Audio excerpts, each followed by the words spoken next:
Merci Sophie Dessus. La parole est à Sylvie Tolmont. Merci, Monsieur le Président. Monsieur le Ministre, le sujet a été évoqué, mais je me permettrai de le réévoquer. En effet, le sport féminin, qu'il soit individuel ou en équipe, souffre encore aujourd'hui cruellement d'un manque de notoriété, de reconnaissance et de médiatisation, pardon.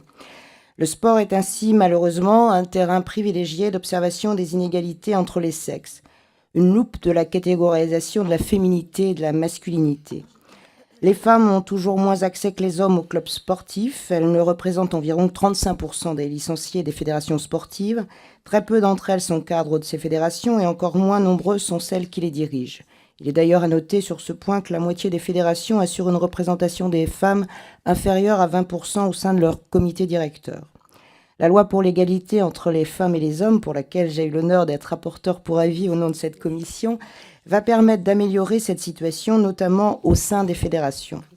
Mais un vrai travail est également à mener sur le terrain pour développer la pratique sportive féminine, encourager les femmes à prendre toute leur place dans les clubs sportifs, mais aussi permettre la mise à disposition pour les équipes féminines des mêmes équipements de qualité que pour les équipes masculines. Bref, donner au sport féminin toute la place qu'il mérite.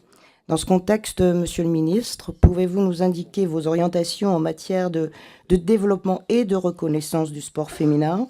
Quelles mesures peuvent être, selon vous, envisagées afin de sensibiliser notamment le jeune public? Et enfin, comment peut-on envisager des synergies sur la question du sport féminin avec l'une de vos autres attributions, qui est la politique de la ville? Je vous remercie. Merci Sylvie.